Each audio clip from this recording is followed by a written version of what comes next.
Good morning, and welcome to Beware of Spoilers. I am Adam.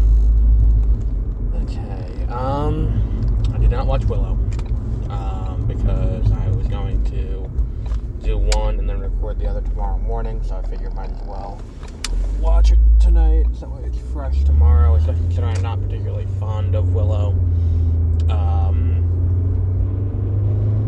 There's just so much going on right now. I got this, I got Willow, National Treasure, and then also I want to watch Doom Patrol, but I haven't yet, so I'm like 4 weeks behind at this point. I don't know. But we are going to talk about National Treasure: Edge of History. I think this is the first episode that really kind of gets into the actual meat and potatoes of the plot. And again, I point this out because I feel the need to. The Mayas, the Incas, and the Aztecs did not coexist. That is, problem number one, and they doubled down on it in this.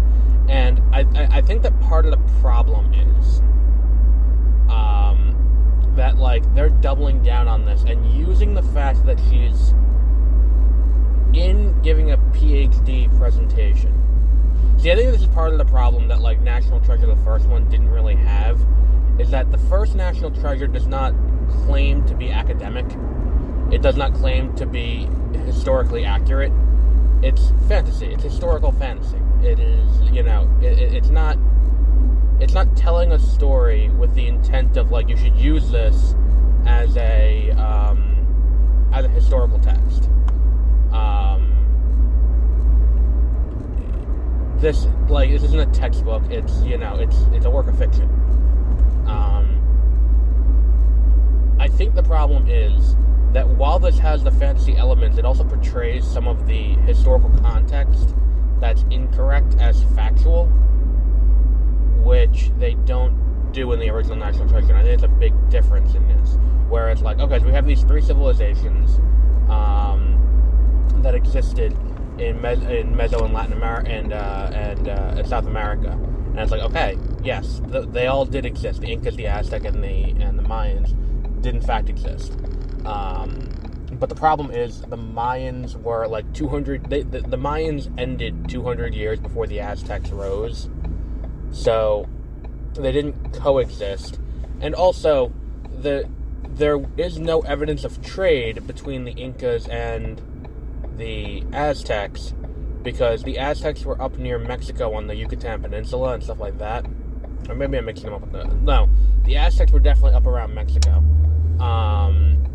And the Incas were down in modern day Peru, down in the south of South America.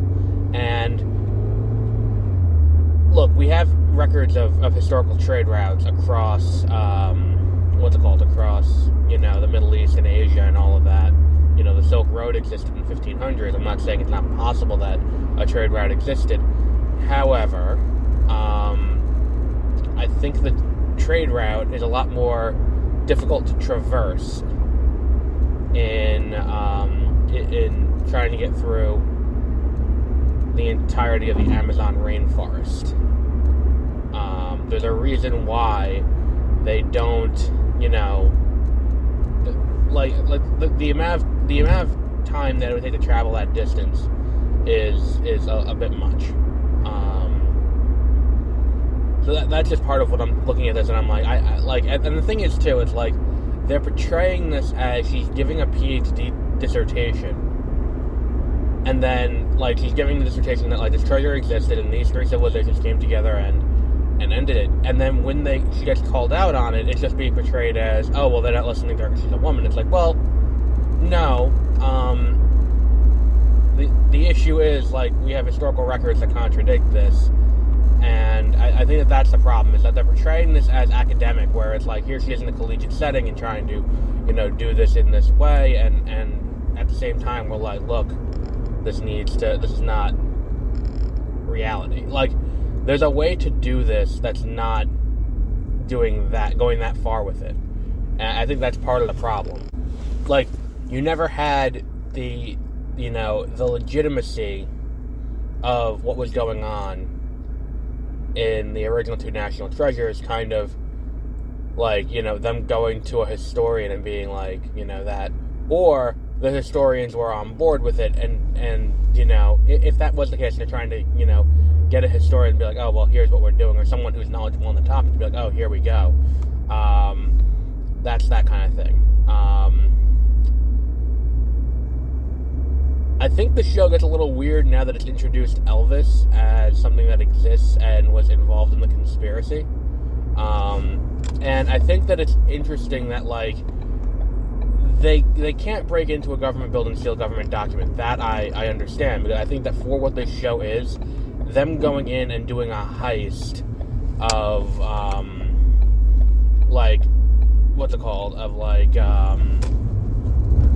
some government document that they need to get into, or something like that. That takes too much,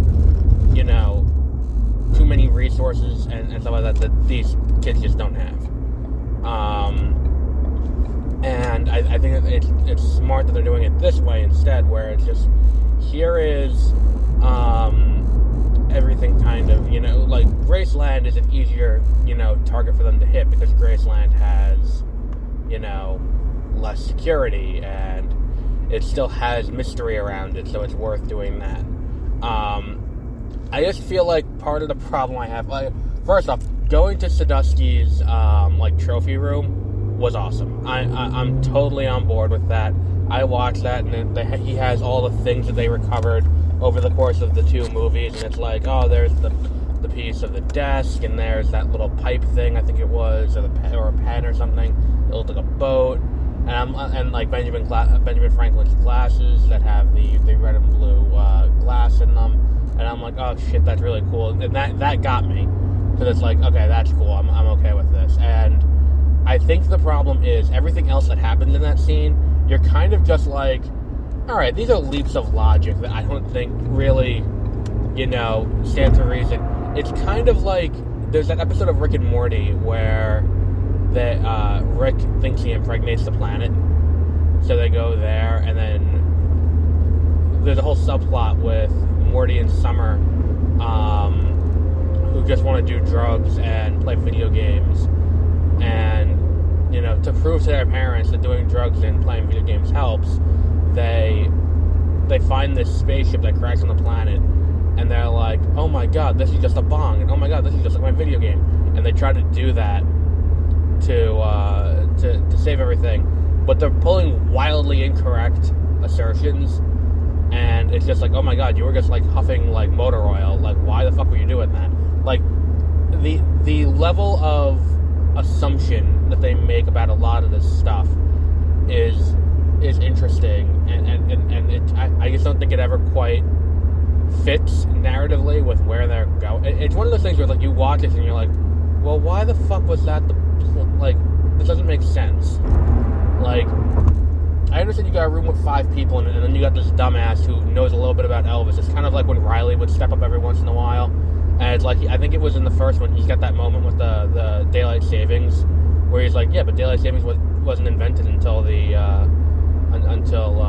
FDR, so we're still an hour ahead, which is just pure dumb luck that they didn't need if they just didn't, if they just ignored that. And it's just like, alright, well, whatever. But it gives Riley something to do, so that's cool. And I think that, like, here, that's kind of that same moment where it's like, oh yeah, there's a secret room at Graceland, and them getting in and out. Like, I did like that it caught up to them, their complete inexperience, because it's like, oh, well, Yelp says it takes 13 minutes for them to show up, so you have 13 minutes from the time we get here. And they get there, and they're there faster, and it's like, yeah, you didn't take into consideration where they are, or what they're doing, because it's variable. It's not going to be 13 minutes every time. It's not like police response time, and even that, police response time is not always accurate, because if there's a police officer in the area, like, there are so many variables in these heists where it's like, alright, it's cool that you're analyzing and doing this, but I would like to see a little bit, like, can you show your work a little more on this? And I think that's cool that it caught up to them in that way, and they had to escape. And I think that, here's the thing about this show. It feels like a Disney Channel original show. And I think that here's an issue we're running into with some of the Disney Plus content, is that it feels like Disney Plus is supplanting the Disney Channel in terms of creating the YA mid-grade kind of, for television purposes, the all audiences version of major franchises to reintroduce them for a younger audience. That's what it feels like this is kind of supplanting. And on one hand, I understand it. On the other hand, this is the only episode where I'm like, this does not feel like, like this feels like I'm watching a show. Like, it has the low-budget feel of being a TV show rather than being a movie. Like, it's all that kind of stuff. And I'm just like, yeah, alright, it's cool. I think that it could have been, like, I still think that, like, the idea that the treasure, Billy is only after the treasure because she wants, she wants to sell it, is interesting, but I would like a little bit more of Billy's backstory to kind of dive into why she's doing what she's doing. I think that's kind of another big issue, is that it's like, okay, so Billy just wants to sell it, Jess wants it so that way she can prove her mother right. Okay, that is, interesting, but at the same time, if Billy finds it and sells it, number one, why would you have to sell it on the black market if you found this treasure? Because a museum will pay you fuck tons of money for it. Number two, why? And if that's the case, it'll exonerate your, exonerate's the wrong word, but it'll prove that she was right. It's just kind of weird to me, I think. And, yeah. And look, some of the leaps and logics they do turn out to be wrong, but the amount of stuff that they just, know. And I think that because the show is so much more scattershot than the first one, where the first one was kind of hyper-focused on U.S. history,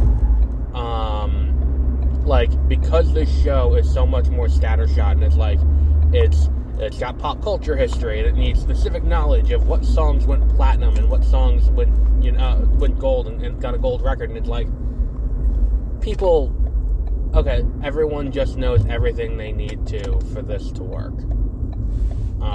And I think that is fundamentally the problem here, where it's like, there is no moment of like, oh, well, why didn't we think of this? And it's like, oh, because that's something we didn't know. Everyone kind of knows everything they need to move along. And I think that's part of the benefit of having a cast of 5 doing this, that everyone can have their little area of expertise and have it work.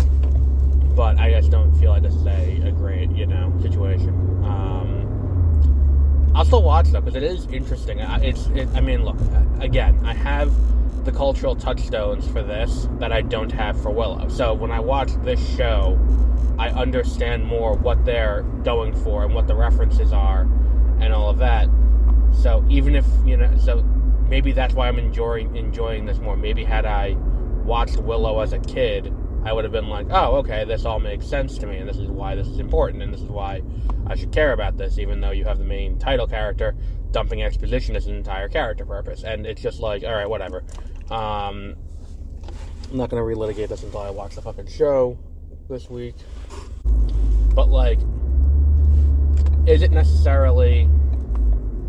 I don't know. Okay, asshole, we can't go down there because you're blocking the road. Dumb fuck. Sorry, the road I turned down to go to work is being obstructed by some asshole who decided that there was a turn lane when there's a 2-lane road and it's sitting in oncoming traffic. Dumbass. Anyway, I don't know. What else was there? I think we basically covered everything.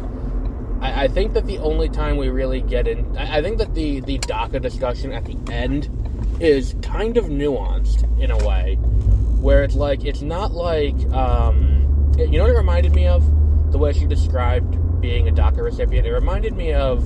There's an episode of All in the Family where there is a black TV repairman comes And Archie tells his side of the story, and it's this incredibly racist portrayal of, like, you know, of the stereotypical, like, what he's perceived as a stereotypical black guy.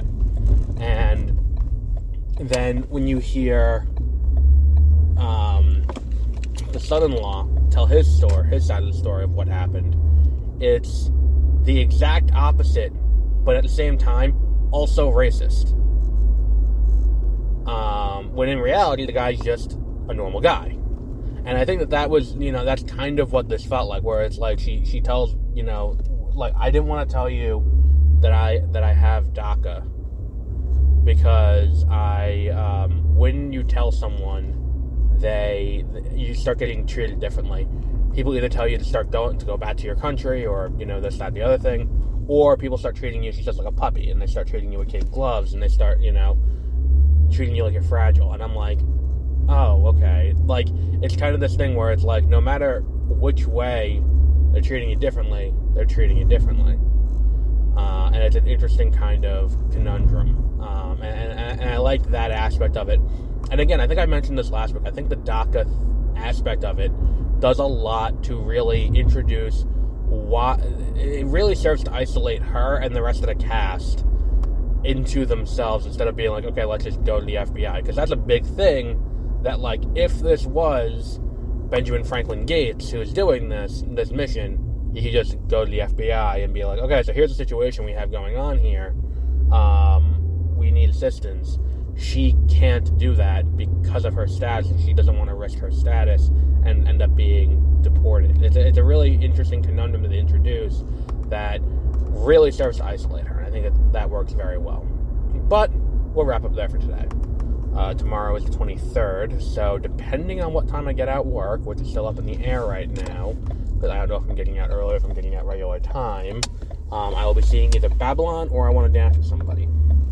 I don't know which yet, because despite being a little shorter, I Want to Dance with Somebody is already 2.5 hours, while Babylon is over 3, and I'm just like, stop at the over 3 hour movie. But we'll figure that out tomorrow, and I'll probably have a more concrete answer for you tomorrow when I do my Willow discussion.